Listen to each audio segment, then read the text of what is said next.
Masechet Baba Kama, Daf Kuf Dalet Amud Bet. On va commencer par Kuf Dalet Amud Aleph, les 4 derniers mots de la page. Amar Rabbi Yehuda, Amar Shemuel, En Meshalehin Maot Bediukeni, Vafilu Edim Hatumim Aleha. Rabbi Yohanan Amar, Im Edim Hatumim Aleha, Meshalehin. La Gemara continue de traiter le même sujet, à savoir, quel est le din du shaliach? Si par exemple, quelqu'un a emprunté de l'argent et il a remboursé par le biais d'un shaliach, et le shaliach a perdu l'argent, chemin faisant, est-ce qu'il est quitte du remboursement ou bien il doit payer une deuxième fois? Ou encore, un voleur qui a rendu l'objet volé par le biais d'un shaliach, et le shaliach a perdu l'objet chemin faisant, est-ce que le voleur est quitte vis-à-vis du propriétaire de l'objet, ou bien est-ce qu'il faut qu'il maintenant lui paye une deuxième fois? Ou par exemple, un chômeur qui a gardé de l'argent du propriétaire ou un objet, et ensuite il lui a renvoyé en disant voilà, je te le renvoie, et le shaliach, chemin faisant, l'a perdu, est-ce que le chômeur est quitte ou pas? Ou le shoel, on avait vu tout cela. Eh bien, on a vu qu'il y avait une mahloket à ce propos. Même si c'est le shaliach de la personne qui doit encaisser, c'est la personne qui doit encaisser qui a mandaté ce shaliach, malgré tout, la personne qui devait régler a une responsabilité. Et il ne pourra pas s'acquitter en disant « c'est bon, je te l'ai envoyé ». Si le shaliach a perdu l'objet, il doit lui envoyer une deuxième fois, il doit rembourser une deuxième fois. Il n'est pas quitte. Et ce, même si c'est le shaliach de l'encaisseur, du propriétaire, et ainsi de suite. Le volé a envoyé un shaliach au voleur pour qu'il lui donne l'argent qu'il lui a volé. Et le shaliach a perdu en route, eh bien le voleur, il doit payer une deuxième fois. Mais on a vu une mahloket à ce propos. Quel est le din si le propriétaire a nommé le shaliach devant 2 edim? Il a dit voilà, tu peux lui donner l'objet pour me le renvoyer. Comme j'ai dit dans tous ces cas de figure, le propriétaire qui a nommé le shaliach mais devant 2 edim. Est-ce que dans ce cas-là, le voleur ou le chômeur ou l'emprunteur sont quittes? Oui. Si jamais le shaliach l'a perdu, mahloket. On a vu 2 opinions. Rabba disait, en effet, il n'est pas quitte. Pourquoi? Parce que quand il lui a envoyé un shaliach, c'était juste pour lui dire, voilà, je t'indique une personne de confiance. Si tu veux compter sur elle, tu peux. Mais ça ne veut pas dire que tu es déchargé de toute responsabilité. C'est juste pour te faciliter le remboursement. Si tu veux trouver quelqu'un de confiance, voilà. Mais si jamais il a perdu, c'est à tes risques et périls. Ça, c'est Rabba. Tandis que Rabbi Yohanan et Rabbi Elazar et Rav Hizda en premier lieu ont dit que à partir du moment où il a nommé devant 2 edim le shaliach, alors ça y est, la personne qui doit payer, qui a donné à ce shaliach, elle est quitte. Pourquoi? Parce que c'est toi qui m'as dit de lui donner. C'est toi qui l'as nommé comme shaliach devant 2 témoins. C'est pas pour rien. Alors, en effet, le voleur qui a remboursé par le shaliach est quitte. Ou le chômeur qui a envoyé par le shaliach est quitte. Voilà ce que nous avions appris. Maintenant, la Gemara continue de nous enseigner un débat entre Shmuel et Rabbi Yohanan par rapport à un sujet similaire. Est-ce que c'est vraiment un sujet identique, c'est-à-dire que le débat, il est vraiment le débat qu'on a déjà vu, ou bien c'est quelque chose qui ressemble. C'est une mahloquette entre les rishonim. Est-ce que on va parler maintenant de la même chose exactement, ou bien de quelque chose qui ressemble? On va lire. Amar Rav Yehuda, Amar Shemuel, En meshalechin ma'ot b'diukane, va'afilu edim hatumim aleha. Ve'Rabbi Yochanan Amar, Im edim hatumim aleha meshalechim. Alors je vais d'abord lire le Rashi. Rashi dit, qu'est-ce que ça veut dire? On n'envoie pas de l'argent avec diukane. Et même s'il y a des edim qui ont signé dessus. Rashi explique. Masar lo ba'al apikadon la shaliach simanim vekatav lo hotamo beigeret umesar lo ve'amar lo lech ve'ra'e li ploni ve'iten lecha ma'ot sheyesh li biyado. C'est-à-dire, si on lit Rashi, et je vais traduire littéralement, le Baal Apikadon, le propriétaire de l'objet qui a été confié au shomer, a donné au shaliach des simanim, des preuves comme quoi c'est lui qui l'a nommé shaliach. Mieux encore, il a même signé avec son tampon, katavlo behotamo, avec son sceau, diokani, son portrait, son effigie. Et il lui a dit, va et montre-toi au shomer, afin qu'il te donne l'argent que je lui ai confié, que je lui ai donné à garder. Ce qui veut dire, en fait, c'est pas qu'il a vraiment nommé Be'edim, et c'est comme ça d'ailleurs que Tosfot le dit clairement. Tosfot, Pirouche, Imamarlo la sofer, Ktov li ploni, sheishlach li maot, al yede ploni, ve'achar kach hatam bediokani shelo. Ça veut dire que ça va même encore plus loin. Le propriétaire de l'argent qui a confié cet argent au shomer, il demande à un sofer d'écrire une ordonnance de sa part.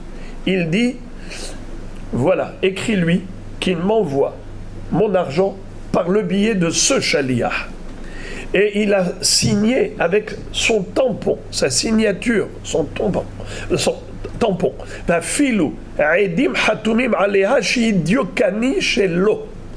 Et même s'il y a une validation des témoins qui valident que c'est vraiment son tampon.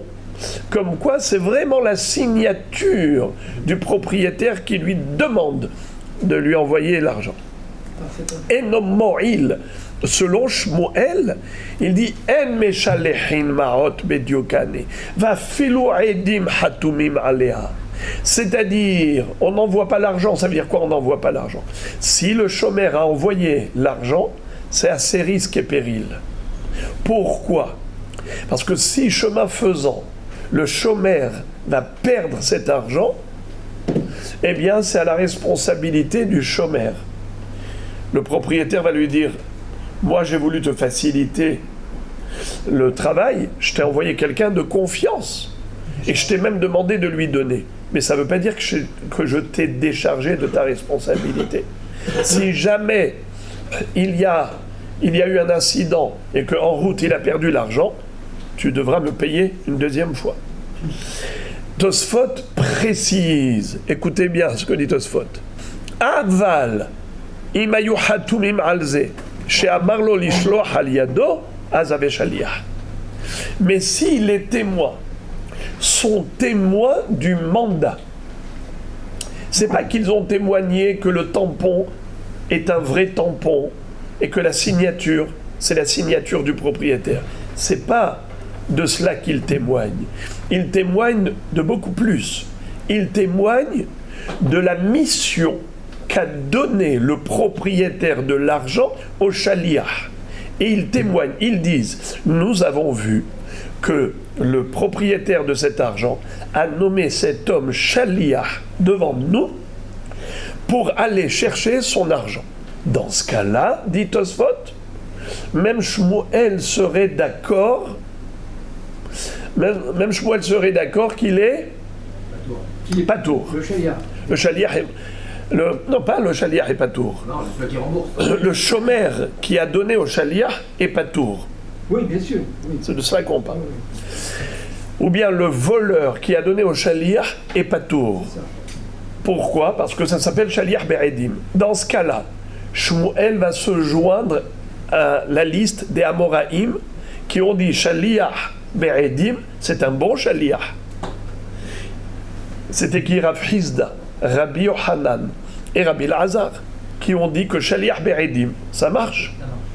Dans ce cas-là, Shmuel ne pense pas comme Rabba qui a dit que ça ne marche pas.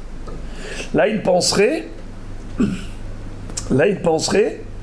comme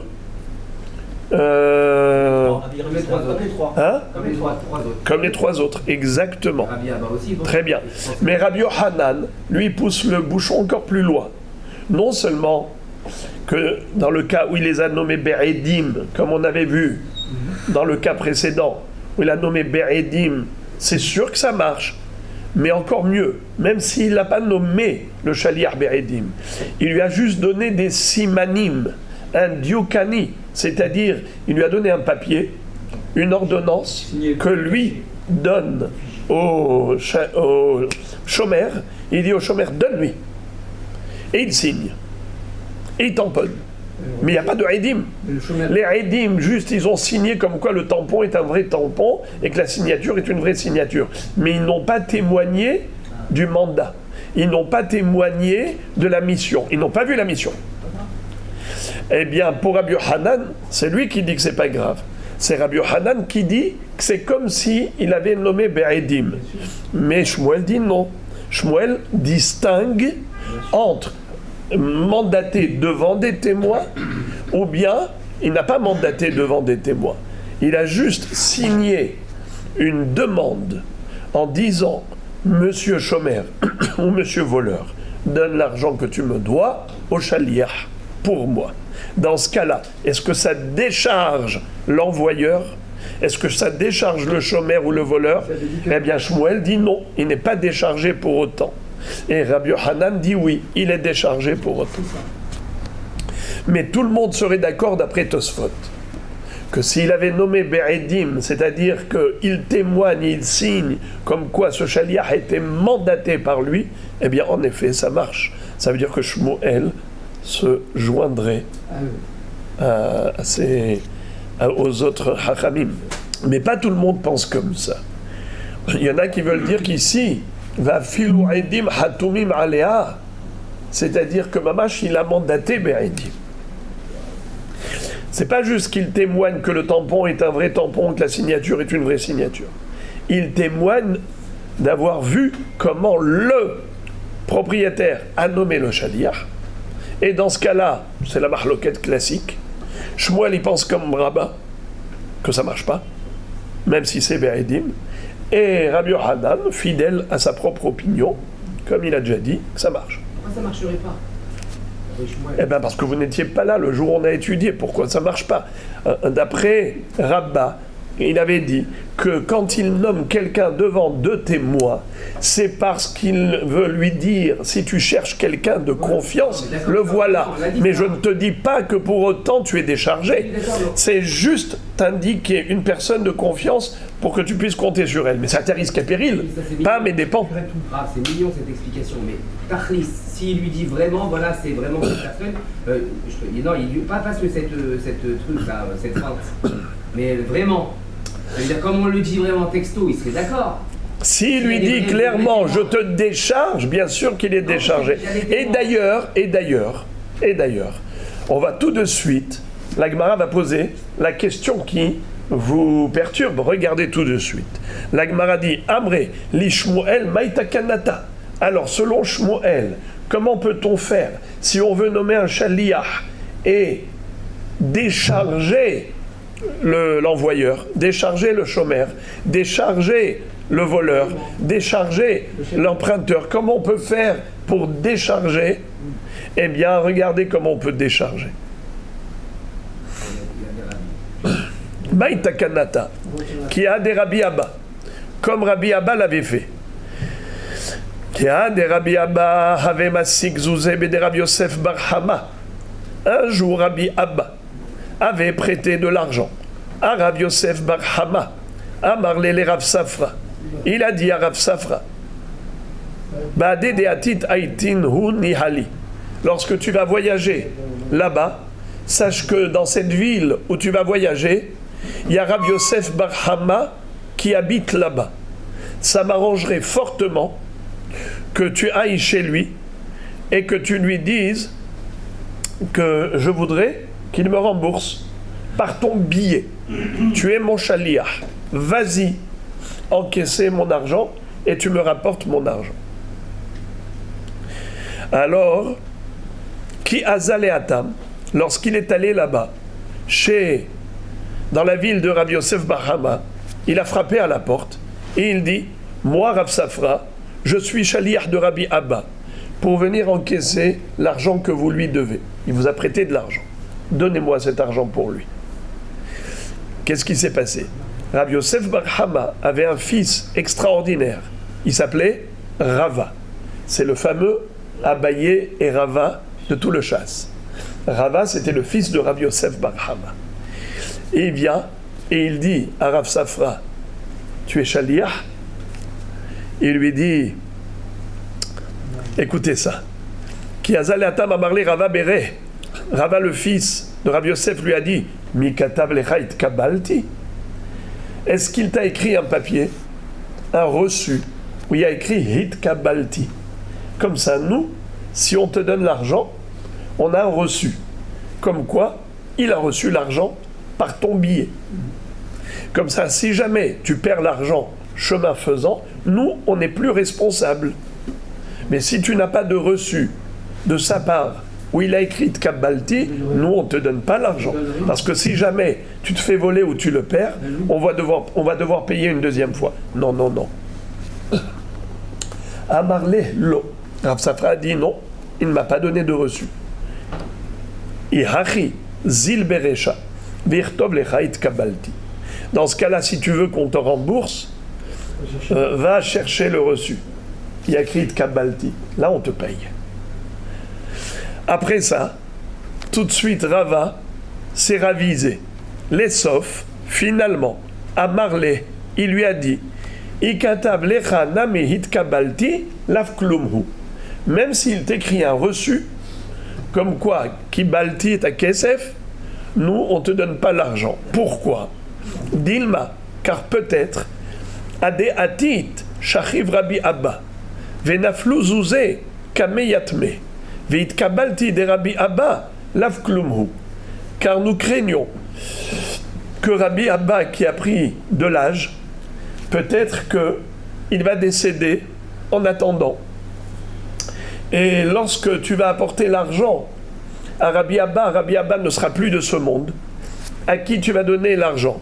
Oh Yetomim.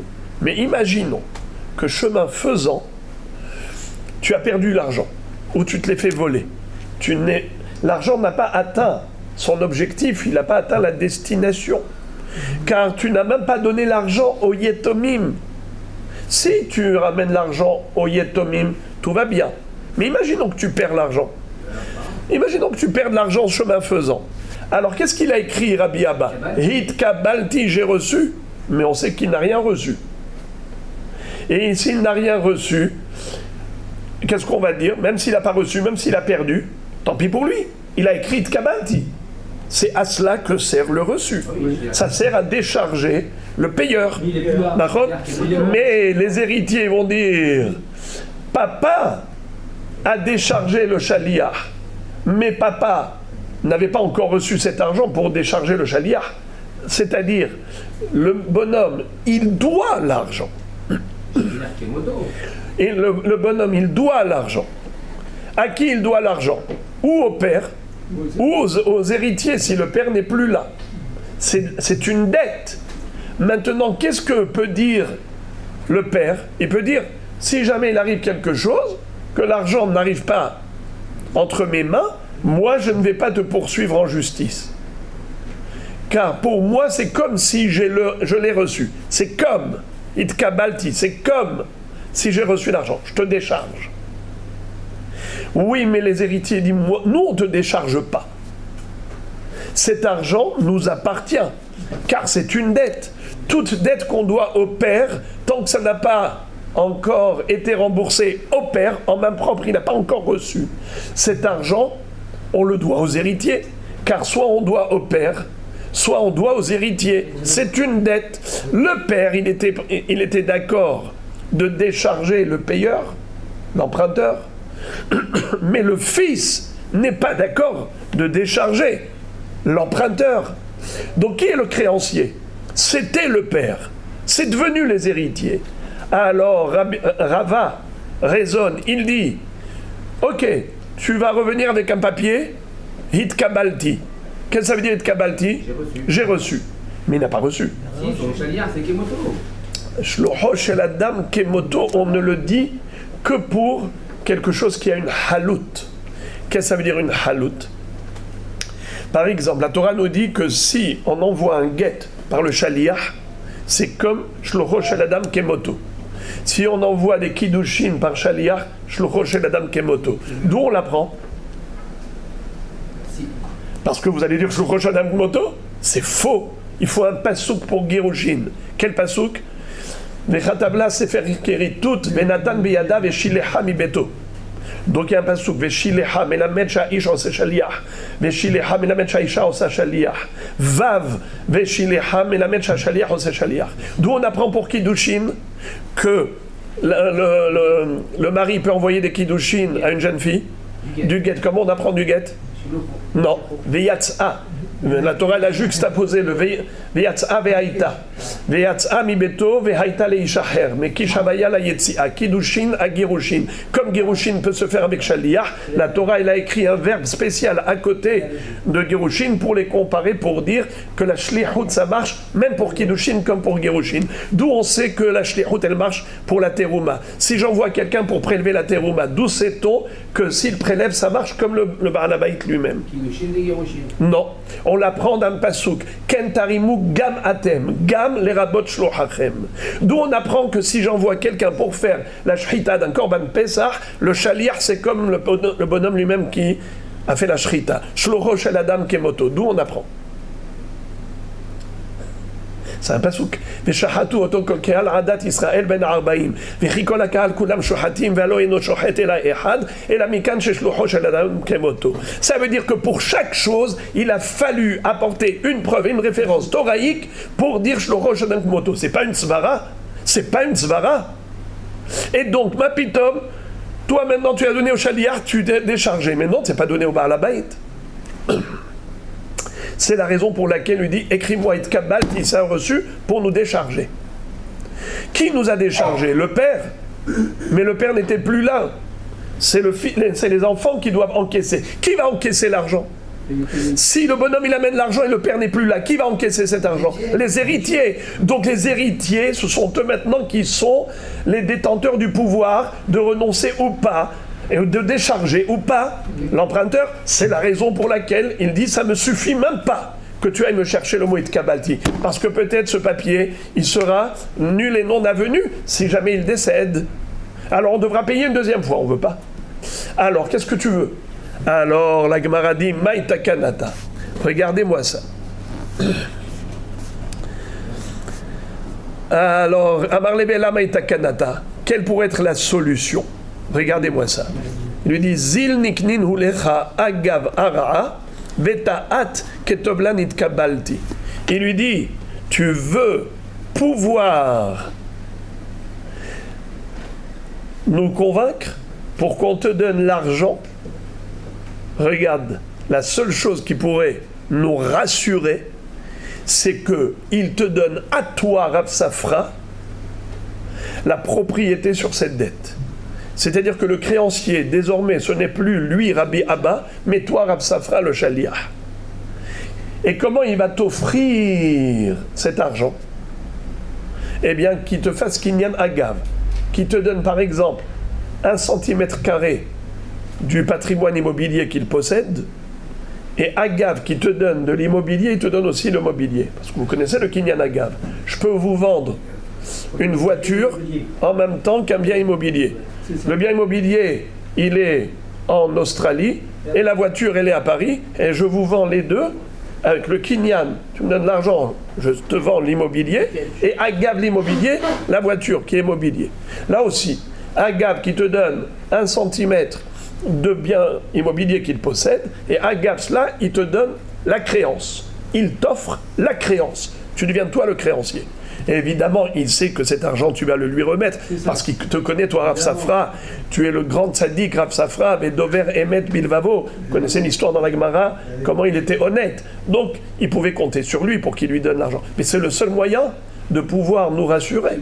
Sinon, nous, on ne va pas te donner l'argent, même si lui, il veut. Mais imagine-toi que tu perds cet argent, on va devoir payer une deuxième fois.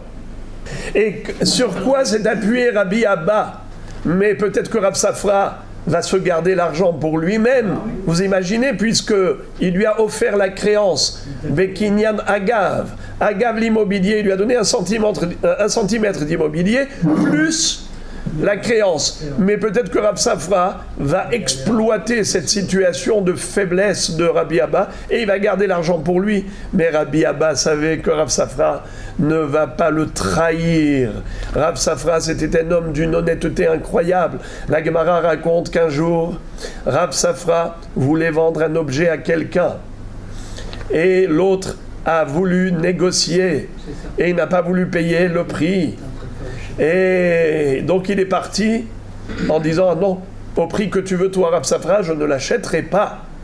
Et ensuite cet homme a réfléchi, il est revenu voir Rav Safra et il lui dit je suis prêt à payer le prix que tu avais toi-même déterminé, que tu avais fixé. Mais Rav Safra n'a pas répondu. Pourquoi il n'a pas répondu? Parce qu'il était en train de lire le schéma. Mais cet homme a cru que Rav Safra n'a pas répondu par indifférence, par dédain, parce qu'il, comme si Rav Safra voulait dire ton prix ne me convient pas, maintenant c'est trop tard, même le prix que je t'avais fixé précédemment, maintenant c'est trop tard. Alors qu'est-ce que fait ce bonhomme? Il va surenchérir et il va dire tu sais quoi, je suis prêt à te payer même plus cher, vends-le-moi. Mais Rav Safra ne répond pas, il est au milieu du schéma. Alors l'autre a cru que c'était encore une fois de l'indifférence. Et il rajoute et il surenchérit, il rajoute et il rajoute. Lorsque Rav Safra a terminé son Kriyat Shema, il va dire à ce monsieur, jamais de la vie, je ne vais pas exploiter ta résignation. Tu t'es résigné à me payer beaucoup plus. Hasve Shalom. Moi j'avais fixé un prix et j'avais l'intention de le vendre à ce prix. Je t'ai pas répondu, non pas par mépris, je t'ai pas répondu parce que je lisais le schéma et on n'a pas le droit de faire de signes pendant le schéma. Mais maintenant, je te le vends au bas prix comme je t'avais fixé au début. Et la Gemara dit, c'est comme ça que Rav Safra a appliqué le pasuk dans Tehilim, Vedover Emet Bilvavo. Quelqu'un qui vit dans la vérité, sa bouche et son cœur sont cohérents. Il n'y a pas de chemin tortueux. Chez lui, il cherche que la yashrut. Eh bien, en effet, c'est comme ça que Rabbi Abba savait qu'il pouvait donner sa créance à Rav Safra, juste pour une raison technique, afin de convaincre Rav Yosef Bar Hama de bien vouloir remettre l'argent à Rav Safra, mais il savait pertinemment que Rav Safra n'allait pas le trahir et qu'il allait lui rendre fidèlement la dette, l'argent. Ça veut dire en d'autres termes que Rabbi Abba est en train de dire à Rabbi Yosef Bar Hama, votre créancier ce n'est plus moi, c'est lui. Donc remettez-lui l'argent à lui car c'est lui le créancier. Et une fois que Rav Safra va encaisser cet argent, Rabbi Abba le savait que Rav Safra allait lui reverser. Et la Gemara donne un exemple concret, c'est-à-dire une histoire qui a eu lieu dans le passé, et c'est comme ça qu'ils ont fait. La Gemara raconte l'histoire qui ha de Rav Papa hava masik tresar alfe zouze behozae. Un jour, Rav Papa a prêté de l'argent à des gens qui habitaient Hoza'a. Je répète. Rav Papa, Hava Masik Tresar Alfezouze. Il avait prêté 12 000 zouzim, 12 000 pièces d'argent, Behozae, à des gens qui habitaient Hoza'a. Qu'est-ce qu'il a fait? pour leur réclamer le remboursement. Et il savait que par le biais du shaliach, il ne pourra pas les convaincre, car ils auront peur que le shaliach perde l'argent en chemin faisant et qu'ils doivent payer une seconde fois. Qu'est-ce qu'il a fait? Aknin hu niale le Rav Shmuel bar Abba, agav asifa debete. Il a payé. Pardon. Il a vendu la créance à Rav Shmuel bar Abba. Agav asifa debete. En kinyan agav. De quoi agav? À sefa debete. Sefa debete, il y a deux pérouchim. Soit sefa debete, c'est le saf habayit. Vous savez c'est quoi saf habayit? C'est le seuil de la porte. Donc c'est très peu comme surface. Soit sauf habayit, c'est-à-dire un petit coin au bout de la maison. Ça, comme je disais tout à l'heure, même 1 centimètre carré, ça suffit pour dire il lui a donné la créance en même temps qu'il lui a donné une partie du bien immobilier. Vous voyez, une fois de plus, c'était pas un homme classique qu'il a pris comme shaliach. Il a pris Rabbi Shmuel bar Abba. C'était un homme de confiance. Il savait très bien que Rabbi Shmuel bar Abba n'allait pas le trahir à Rav Papa, même si techniquement il avait besoin de son service. Et il a rendu propriétaire de la créance, il a rendu créancier à sa place, afin que les gens de Hosa'a veuillent bien rembourser cette dette à Rav Shmuel bar Abba. Mais il savait pertinemment que Rav Shmuel bar Abba n'allait pas garder cet argent pour lui-même et qu'il allait bien le reverser plus tard à Rav Papa. Ça, c'était un bon shaliach sur lequel on pouvait compter. Et d'ailleurs, il était tellement content, Rav Papa, quand il a appris que Behoza'a ont remboursé 12 000 pièces d'argent, qu'il a été à la rencontre de Rabbi Shmuel bar Abba, Bessasson ou Bessimha. Il a été jusqu'où? Jusqu'à un endroit qui s'appelait Taver. Ata nafak le ape ad Taver. Jusqu'à Taver, il a été l'accueillir. C'est comme ça que Rashi traduit le mot. Taver, Rashi dit Shem Makom. Sheaya Sameyach, Shevilo Marotav. Tellement il était heureux d'avoir récupéré son argent. Natan lo et keren, velo natan lo et homesh, eno tzarich lelech acharav. Et maintenant, la Gemara change de sujet. Vous rappelez ce qu'on avait appris dans la Mishnah? Que quelqu'un qui a volé, en plus il a menti, en plus il a prêté un faux serment, il doit payer keren, ve homesh, ve asha. Le jour où il voudra se faire pardonner, pour expier sa faute, il va devoir faire 3 choses. Procéder au remboursement du keren, remboursement du homesh, rajouter une pénalité qui s'appelle homesh, un 5e en plus, et apporter un korban au Beth Amikdash qui s'appelle Hacham Gezelot. La Mishnah a établi un distinguo entre le keren et le homesh. Elle a dit, le voleur, s'il veut se faire pardonner, pour le keren, il ne sera quitte que s'il a remis en main propre du volé. Même s'il a voyagé à Madaï, faut qu'il aille le suivre jusqu'à Madaï, comme si on dirait aujourd'hui jusqu'en Australie. Si le volé se trouve en Australie, le voleur doit voyager en Australie pour lui remettre l'argent. Ça c'est vrai pour le keren, le capital, mais pas pour le homesh, pas pour la pénalité d'un 5e de plus.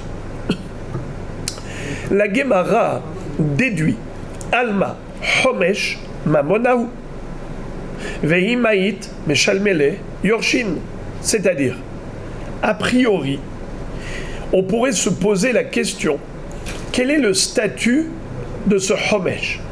C'est une pénalité, il doit rajouter un 5e en plus, mais quel est le statut de ce homesh? Est-ce qu'il a le même statut que le keren, c'est-à-dire mamona, ou bien est-ce qu'il a le statut du hacham, qui est kapara? Est-ce que c'est mamona ou kapara?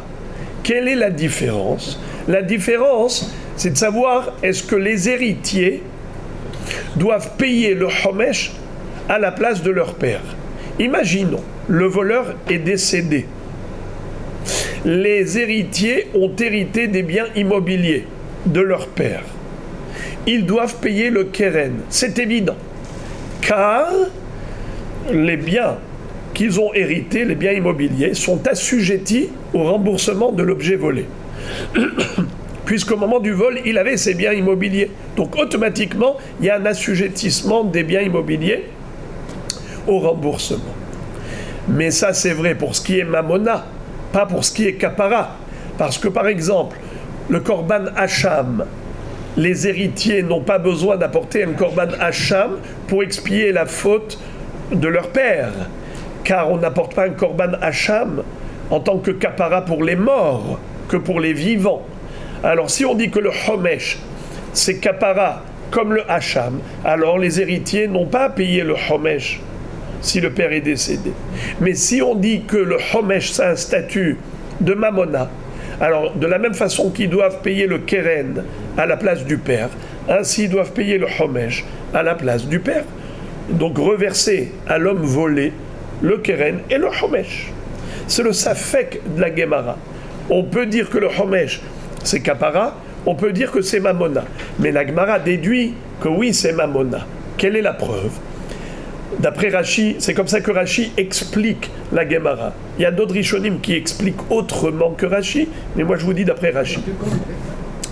Du fait que la Mishnah ait dit que le voleur n'a pas besoin d'aller en Australie pour le homesh, mais uniquement pour le keren, mashma que cette pénalité, c'est un statut de mammon.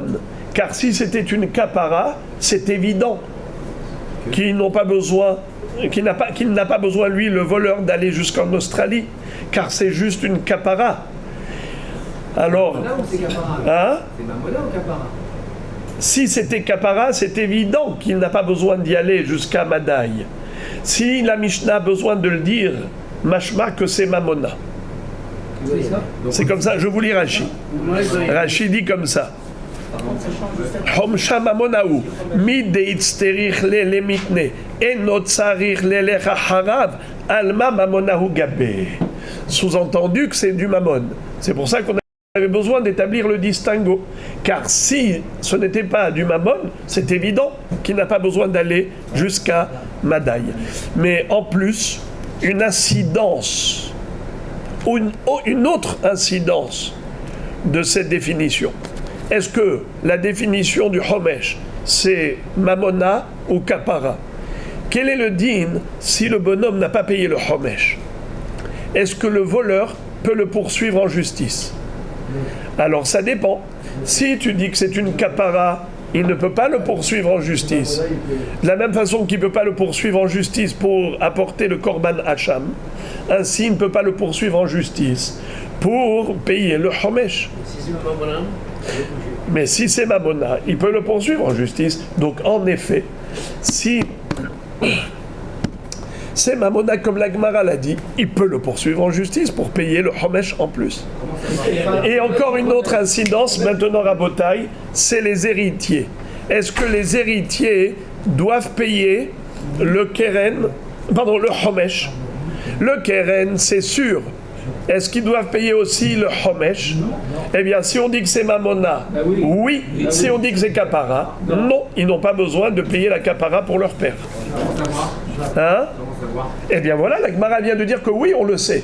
Du fait que la Mishnah ait eu besoin de dire que pour le keren, il faut aller jusqu'à Madaï, mais pour le homesh, ce n'est pas la peine. Mashmak, c'est mamona. Car si c'était kapara, c'est évident. Évident quoi? Qui n'a pas besoin d'aller jusqu'à Madaï. Donc c'est kapara. Donc c'est mamona. Non, si c'est mamona, vous avez dit qu'il va jusqu'à Madaï. Non! Mamona subit au truc. Si c'est comme ça que Rashi explique. Si c'était kapara, c'est évident qu'il n'a pas besoin d'aller jusqu'à Madaï. C'est évident. Si la Mishnah a besoin de le dire, c'est que ce n'est pas évident. Et pourquoi ce n'est pas évident? Pourquoi j'aurais pu croire qu'il faut aller jusqu'à Madaï? Parce que c'est mamona. Alors j'aurais pu croire que comme c'est mamona, il faut qu'il aille le lui rendre jusqu'à Madaï. Et la Mishnah a besoin de te dire que malgré tout, bien que homesh c'est mamona, malgré tout, il n'est pas obligé d'aller jusqu'à Madaï. Pourquoi? Parce que ce n'est pas le Keren lui-même. Voilà. Pourquoi? Parce que c'est écrit dans la Torah. Veshivlo Hashamo Berosho, Vahamishito Yosef Alav. Donc c'est uniquement Berosho, Mamon Amishtalem Barosh, c'est-à-dire le Keren, mais pas le Homesh. Bon, alors il attend. Il attend qu'il. Ou bien il donne à son fils. Ou à son Shaliach. Tov. Alors maintenant, la Gemara va nous apporter 3 références comme quoi c'est Mamona. La première référence, c'est celle-là. Deuxième référence, comme quoi le Homesh a un statut de Mamona et pas de Kapara, c'est qu'il est écrit dans la braïta suivante ainsi. Tanya Namehachi, Agozel et Havero Benishbar lo Umet, Yorshim Meshalmim Kerem, Vehomesh, Upturin Mina Hasham. Deuxième référence, comme quoi le Homesh a un statut de Mamona et pas un statut de Kapara, il est écrit Hagozel et Havero Benishbar lo Umet. Le voleur qui a menti et juré à tort est mort. Qui est mort? Le voleur. Maintenant, Yorshim, les héritiers du voleur, Meshalmim Keren Vehomesh, Uptorin Mina Hasham. Puisqu'ils ont hérité des biens immobiliers de leur père, ils se doivent de rembourser le capital volé à la place de leur père, et même ils doivent payer un 5e de plus à la place de leur père, mais ils n'ont pas besoin d'apporter un korban hacham pour expier la faute de leur père, car on ne va pas apporter un korban pour un mort. La Gemara, donc maintenant, nous a cité plusieurs références comme quoi c'est Mamona. Très très bien. Allez, j'ai sauté une référence. Je vous avais dit qu'il y avait 3 références. Combien je vous ai donné? Que 2. Pourquoi vous ne m'avez pas fait remarquer la ligne que j'ai sautée? Alors, je fais marche arrière. Utnanami Natan et Keren Penishba ala Homesh Are Mosif Homesh al Homesh Al Mahumsha Mamonahu. Vous vous rappelez ce qu'on avait appris dans la Mishnah? Comment le Homesh peut se transformer en Keren? Imaginez-vous, par exemple, le voleur a remboursé le Keren, mais il n'a pas remboursé le Homesh. Le volé a dit au voleur, tu m'as remboursé que le Keren, rembourse-moi le Homesh.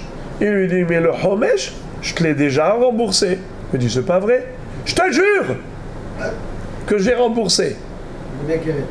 Alors ce monsieur-là, quand il dit, je te jure, il a juré sur le Homesh.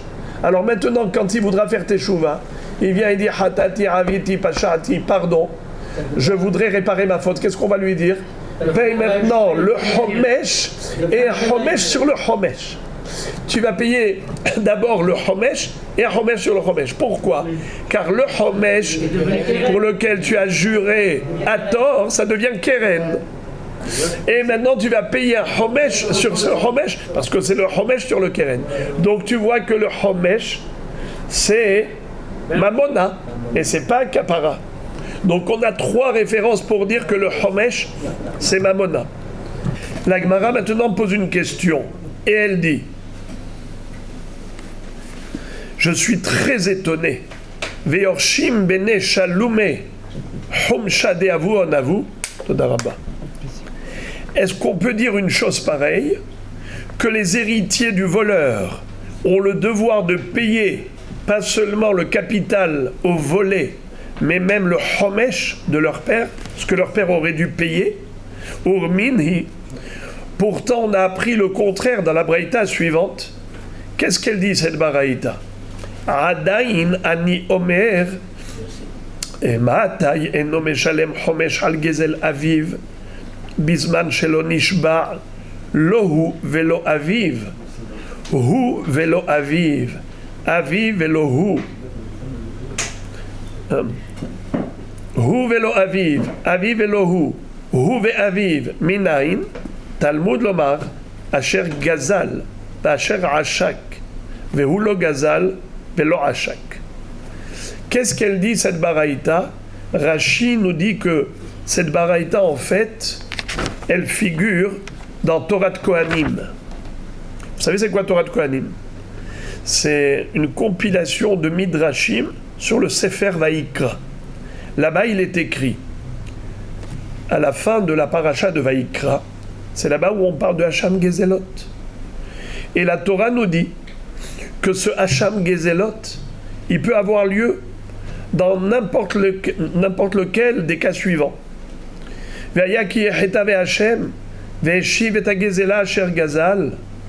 Il faut qu'il rembourse l'objet volé, ou bien le paiement qu'il n'a pas réglé à son ouvrier, il a retenu le salaire de son ouvrier, ou bien le picadon qu'il avait renié,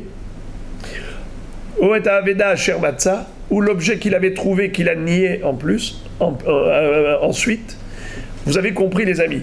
Comment est-ce possible qu'un homme commette une infraction, une double infraction? Premièrement, il a volé. Deuxièmement, il a juré à tort. Comment est-ce possible? Eh bien, c'est possible dans un cas de vol. C'est possible dans un cas de retenue du salaire de son employé.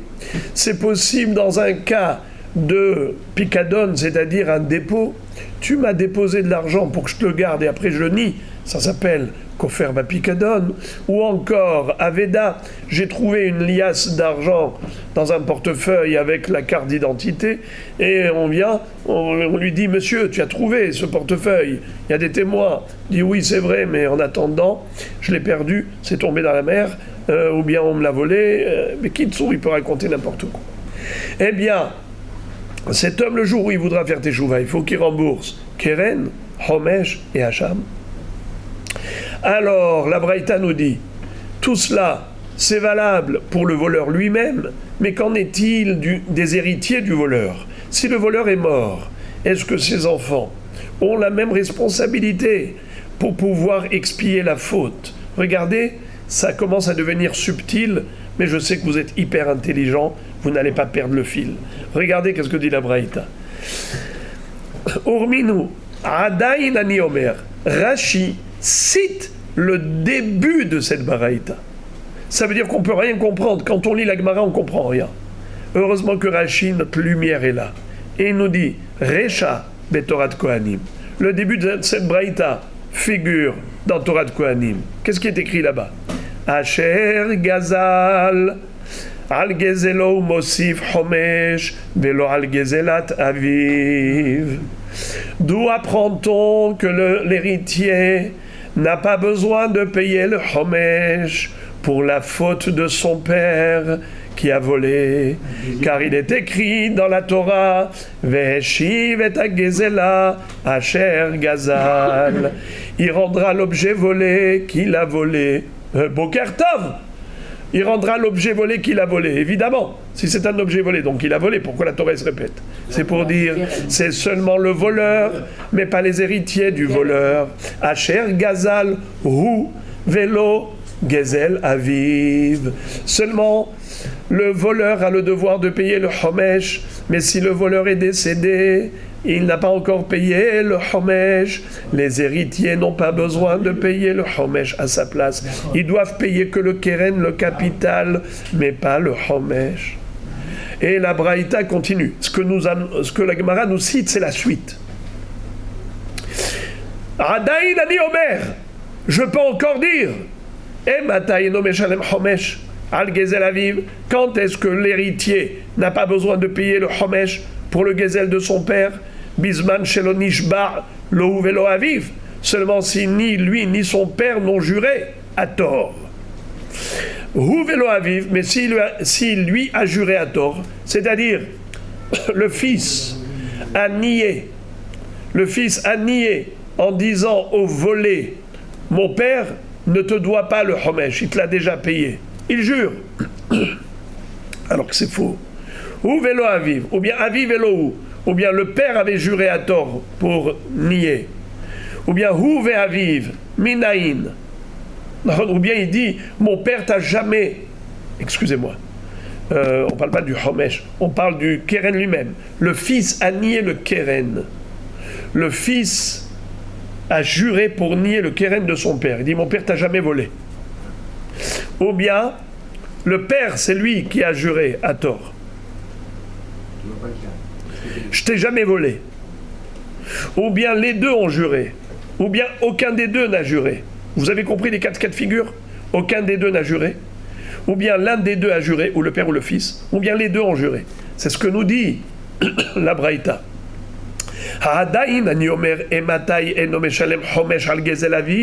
Je peux encore dire quand est-ce que le fils n'a pas besoin de payer le homesh pour son père. Bisman shelo nishba lohu velo aviv. Premier cas, si ni lui ni son père n'ont juré à tort. Ou bien hu velo aviv, lui a juré mais son père n'a pas juré. Ou bien aviv velo, son père a juré mais pas lui. Hu ve aviv minayin, mais si lui et son père ont juré tous les deux, d'où sait-on qu'il ne paye pas le homesh? Talmud lomar asher gazal asher ashak vehu lo gazal velo ashak. Lui il n'a pas volé, lui il a juste juré à tort, mais il n'a pas volé, c'est son père qui a volé. La Torah écrit asher gazal asher ashak, il faut que ce soit lui-même qui ait volé. Mais lui, il n'a pas volé, c'est son père qui a volé. Alors c'est vrai que lui, il a juré à tort. Il ne payera pas le homesh. Je ne l'ai pas volé. Bravo. Donc, qu'est-ce que nous avons comme résultat de cette braïta? Aidez-moi s'il vous plaît. On voit que l'héritier, il paye que le keren. il paye le keren, mais il ne paye pas le homesh. Alors que précédemment, qu'est-ce qu'on avait dit? On avait dit qu'il payait. Yorshim, Meshalemim, Keren, et Homesh, que les héritiers, ils payent et le capital et le Homesh. Contradiction éclatante et frappante. Encore une fois, c'est quoi la contradiction entre les deux baraïtot?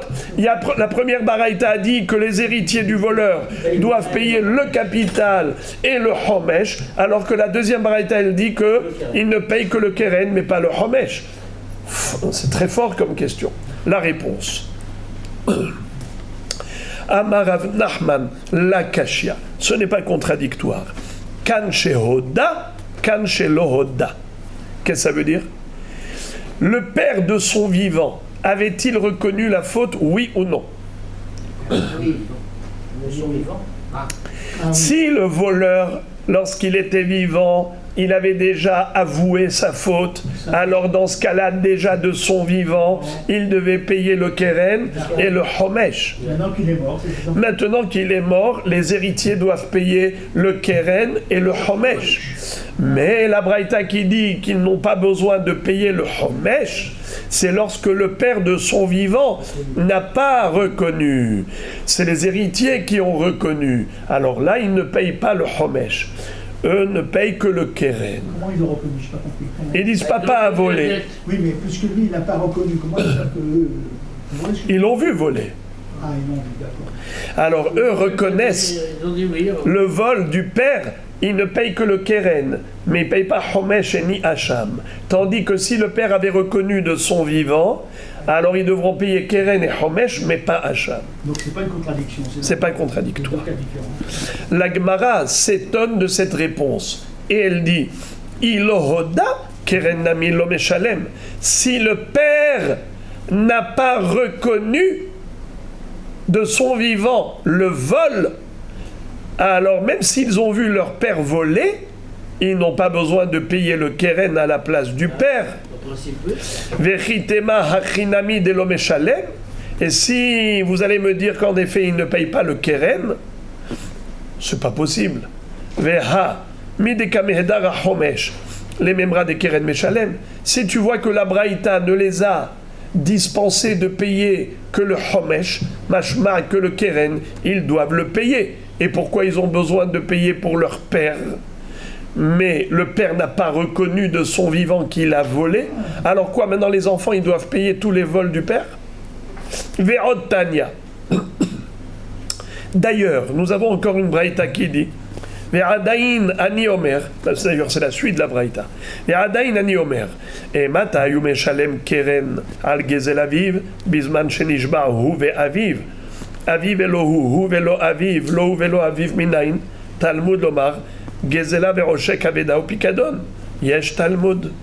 C'est-à-dire, La Braïta dit, quand est-ce que le fils il doit payer le keren pour le gezel de Aviv?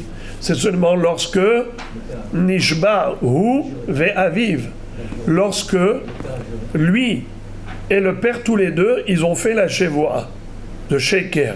Mais s'il n'y a que son père qui a juré, pas lui, ou bien lui il a juré, pas son père, ou bien ni lui ni son père n'ont juré, Minaïn, d'où sait-on qu'il faut payer le keren? Talmud Lomar, Gezela, Veroshek, Aveda ou Pikadon, Yesh Talmud. Ça veut dire que le keren, c'est sûr qu'il faille le payer. Nachon. Donc la Gemara, elle a enfoncé le clou. Les héritiers du voleur doivent payer le keren. Mais avant d'avancer, avant de continuer, d'abord, elle ouvre une parenthèse par rapport aux deux mots. Yesh Talmud. Yesh Talmud.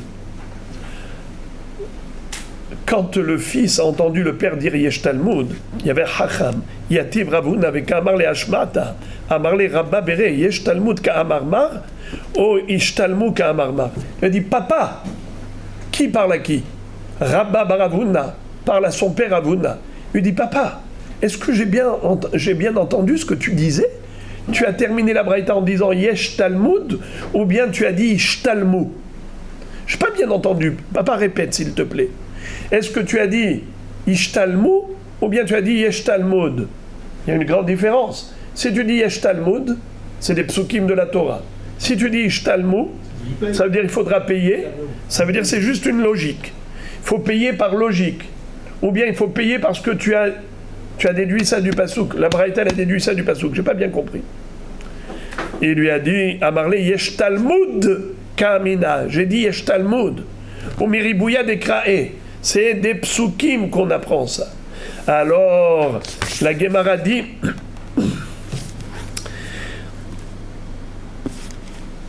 comment tu peux dire une chose pareille alors qu'il ne payerait pas le keren? C'est écrit qu'il faut payer le keren. Amré et Lamai Lohoda Avi Veoda Beno. Quand on a dit qu'il faut payer le keren, dans quel cas il ne paye pas le keren? Et dans quel cas il paye le keren? Si le fils a reconnu, il a dit Rabotai, je sais que mon père a volé, je l'ai vu. Dans ce cas-là, il doit payer le keren. Mais si lui-même il renie, il n'a pas besoin de payer le keren. Kan lohoda avi veoda beno. La Gemara dit venihiyav beno homesh ashvoadide. Puisque le fils a nié et il a juré à tort, pourquoi il ne payerait pas homesh en plus? Pourquoi il ne paye que le keren et pas le homesh? Amré beshe'en gezela kayemet. Il s'agit du cas où la gezela n'est plus ici. Ça veut dire que la gezela a disparu. Et la Gemara dit Ibishe'en gezela kayemet afilu keren namino meshalem. Dans ce cas-là, pourquoi le fils payerait à la place du père le keren, mais le fils n'a pas payé le vol du père? Le père c'est un voleur toute sa vie, alors quoi, le fils toute sa vie va payer tous les vols du père? Mais il a déjà tout mangé. Ça veut dire en gzela kayemet. Ça veut dire quoi en gzela kayemet? L'objet volé n'est plus là. Si l'objet volé est là, d'accord, mais si l'objet volé n'est plus là, comme tu viens de dire, alors pourquoi est-ce qu'il faut payer le keren? Afilu keren nami lo meshalem. Réponse. La tzricha deika harayut nechassim.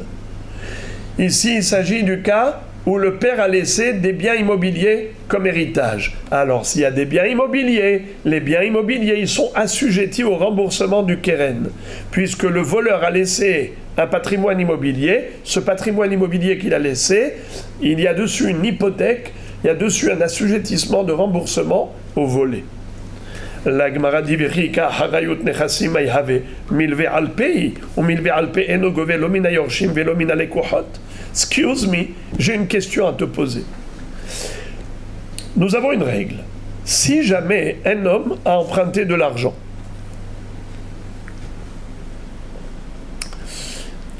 ensuite il est décédé, est-ce que ses héritiers doivent rembourser le prêt? Alors on établit un distinguo entre milva bishtar et milva alpe. Ça veut dire quoi, Milva Bishtar? C'est notarié. C'est-à-dire qu'on a écrit, avec une signature de 2 témoins, que Réhouven a emprunté à Shimon 1 million de shekels. Dans ce cas-là, si jamais Réhouven est décédé, Shimon il va voir les héritiers de Réhouven et leur dit voilà, votre père je lui ai prêté et il a des biens immobiliers. Ils sont assujettis, hypothéqués pour le remboursement. Eh bien, ça c'est le din pour Milva Bishtar.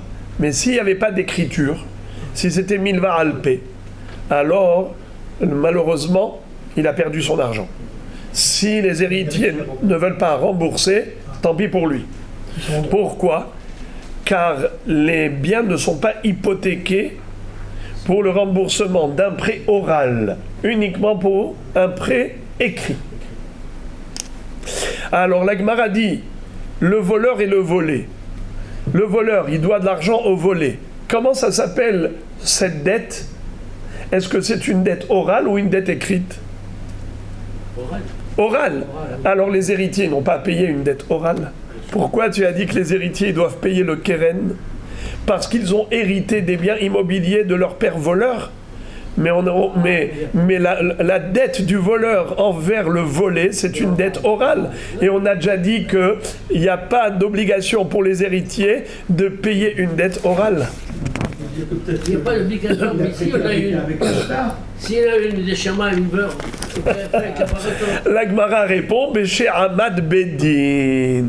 On parle du cas où le voleur de son vivant, il avait déjà été poursuivi en justice. Et le Beddin a déjà tranché, prononcé le verdict qu'il doit payer. C'est comme si c'est déjà écrit. Une condamnation du Beddin à payer, c'est comme Milva Bishtar. La Gemara dit Ibeshe Ahmad Beddin, Afilo Homesh, Nami Meshalem. Alors dans ce cas-là, même le Homesh, il devrait payer puisqu'il a déjà été condamné au Beddin. Alors la Gemara dit, même si, ça veut dire en quelque sorte, même si le fils n'est pas hayav pour la chevoura du père, mais dans ce cas, puisqu'il a déjà été condamné par le Beddin, alors il devrait payer aussi le Homesh. Amar Abuna Bered Rav Yoshua, les filles chez En Meshalmim Homesh al Kfirat She'abut Karkaot. Waouh! C'est-à-dire, nous avons une règle.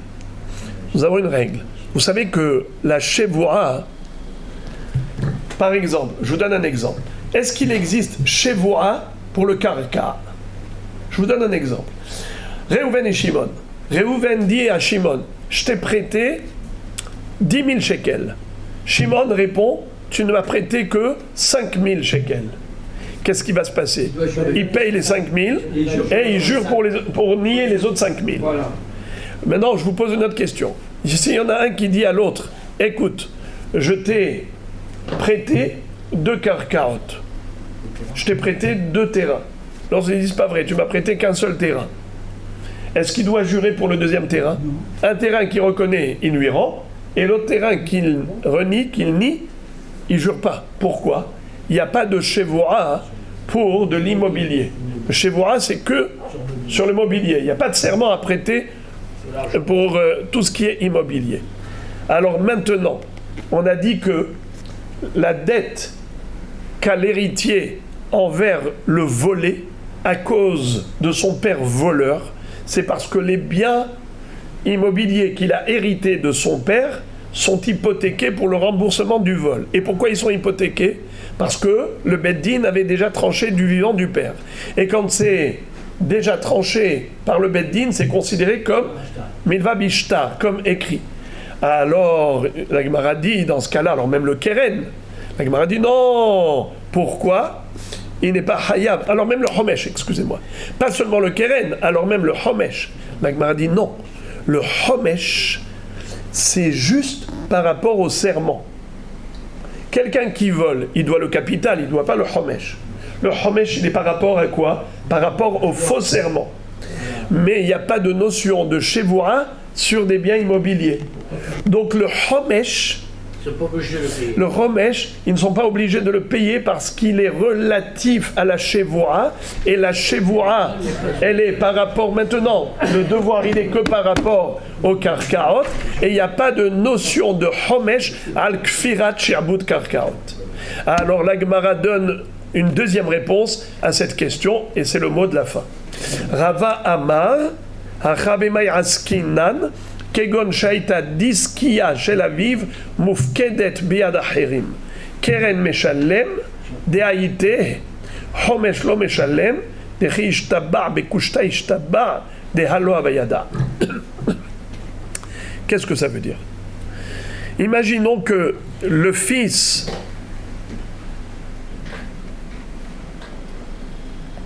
est juré. Le fils lui-même a juré. Mais il a juré en disant « Je te promets que mon père n'a pas volé.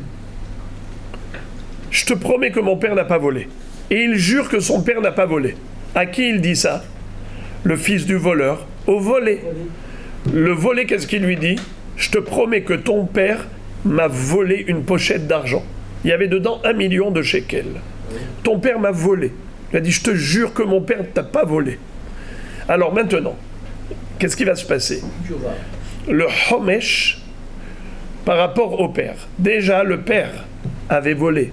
Maintenant, le fils a juré pour le vol de son père. La Gemara dit pourquoi il ne paye pas Chomesh? Vous voulez savoir? Parce que le père, vous savez qu'est-ce qu'il avait fait? Il a donné à garder cette pochette à un voisin. Il dit écoute, ça c'est mon argent, garde-le-moi. Et un jour, le bonhomme, il vient avec cette pochette d'argent. Et on voit très bien que c'était une pochette d'argent volée. C'était pas à lui, c'était à l'autre. Alors maintenant, le fils, il dit moi je ne savais pas. Je ne savais pas, j'ai cru que mon père n'avait pas volé. Je ne savais pas qu'il avait volé, qu'il a donné cette pochette. Alors on voit même d'ailleurs dedans la carte d'identité du volé. Eh bien, dis-moi je ne savais pas. Alors pourquoi il ne paye pas Chomesh? Vous savez pourquoi? Parce qu'il n'a pas juré à tort. Qu'est-ce que ça veut dire jurer à tort? C'est quelqu'un qui sait qu'il dit du mensonge et il prête un faux serment. Il sait pertinemment qu'il ment et il jure. Quelqu'un qui prête un faux serment dont il sait que c'est un faux serment, c'est lui qui est Hayav Chomesh et Hacham. Mais quelqu'un qui ne sait pas qu'il ment, il ne sait pas qu'il dit faux, il n'a pas l'intention de mentir. Il ne savait pas que son père avait vraiment volé, qu'il avait donné à garder la pochette d'argent au voisin. Donc, quand il a juré à tort, nous dit Rashi, qui a des libé anse, son cœur l'a forcé à mentir. Qu'est-ce que ça veut dire? Il a prêté un faux serment, mais sans le savoir. Lui, il était sincère. Le fils, il était sincère. Il croyait vraiment que son père n'avait pas volé, jusqu'au jour où le voisin vient et lui dit « Tu sais, ton père m'a donné à garder cette pochette, tiens, c'est à toi. » Il ouvre et il voit la carte d'identité du volé. Il dit « Cher monsieur, je ne savais pas que mon père t'avait volé, tiens, le sac. » Il rembourse le keren, il ne rembourse pas le Chomesh. Parce que ce serment n'est pas considéré comme Shvuat Sheker, car il n'avait pas l'intention de dire du Sheker. Libé Hanse. Voilà, Rabotai, la fin du sujet.